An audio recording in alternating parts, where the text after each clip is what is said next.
অনেকে অনেকের দেওয়া কষ্ট সহ্য করতে না পেরে আত্মহত্যা করে।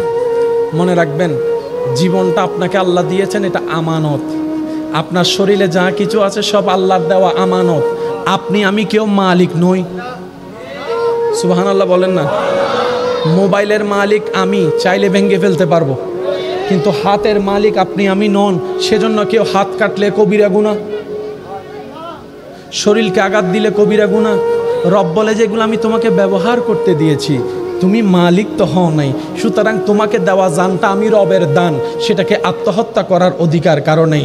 সবচেয়ে চমৎকার বিষয় কি জানেন? অনেকে যারা আত্মহত্যা করে দুনিয়াকে বুঝাতে চায় আমি মরে গেলেই তুই বুঝতে পারবি, আমি মরে গেলেই জগৎ বুঝবে আমার দামটা কি। তারা ঠিকই মরে যায়, জগৎ একদিন তাদেরকে আর ভুলে যায়। কারণ দুনিয়া এত ব্যস্ত, কেউ কাউকে মনে রাখার বেশি টাইম পায় না। একটু জানাজার নামাজে খেয়াল করে দেখেন, অনেক কষ্ট করে মানুষ একটু জানাজায় যায়, নামাজটা পড়ে আর দেরি করে না। কবরস্থান পর্যন্ত যাওয়ার মানুষের সংখ্যা দেখবেন যে একদম কম, কবর দেওয়ার সময় মানুষের সংখ্যা দেখবেন যে আরো কমে গিয়েছে।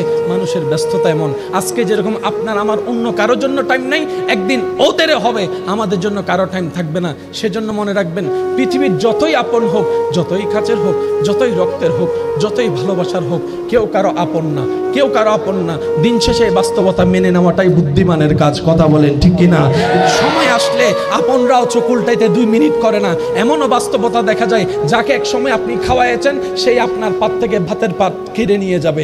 যাকে আপনি হাসির ব্যবস্থা করে দিয়েছেন, থাকার ব্যবস্থা করে দিয়েছেন, সেই একদিন দেখবেন আপনার জায়গা দখল করার জন্য পায়তারা প্ল্যানিং করতে থাকবে, পায়তারা প্ল্যানিং করতে থাকবে। যাকে একটা ব্যবসার রাস্তা করে দিয়েছেন, সেই দেখবেন একদিন আপনার ব্যবসা বন্ধ করার জন্য সে পায়তারা শুরু করবে। মনে রাখবেন, এই পৃথিবীতে চিরবাস্তব কষ্ট হলো মেনে নেওয়া দরকার। সেটা হচ্ছে আপন বলতে কেউ নেই, প্রিয় বলতে কেউ নেই, লাভ দেনেওয়ালা কেউ নেই। কিন্তু মনে রাখবেন, একজনই আপনাকে বারবার ভালোবেসেছে, ভালোবাসছে, সেটা হচ্ছে উম্মত হিসাবে আপনার নবী আপনাকে ভালোবেসেছে, রব হিসাবে, বান্দা হিসাবে আপনার রব আপনাকে ভালোবেসেছে। সুবহানাল্লাহ। এই ভালোবাসার কোনো শেষ, কবরও হাসরও। আল্লাহ তাআলা আমাদের সবাইকে বুঝার তৌফিক দান করুন। এই মাহফিল কমিটির মাহফিলকে আল্লাহ কবুল আর মঞ্জুর করুন। অনেক অক্লান্ত পরিশ্রম করে আপনাদের সবার ভালোবাসায় নিঃসন্দেহে এই মাহফিলটা আলোকময় হয়েছে। ভবিষ্যতে আপনাদের ভালোবাসা সাপোর্ট থাকবে তো ইনশাআল্লাহ? পিছনের ভাইয়ের একটা আওয়াজ দিয়ে বলেন, থাকবে তো ইনশাআল্লাহ? সাপোর্ট মানে সবসময় টাকা নয়, মনে রাখবেন। সাপোর্ট মানে সবসময় টাকা।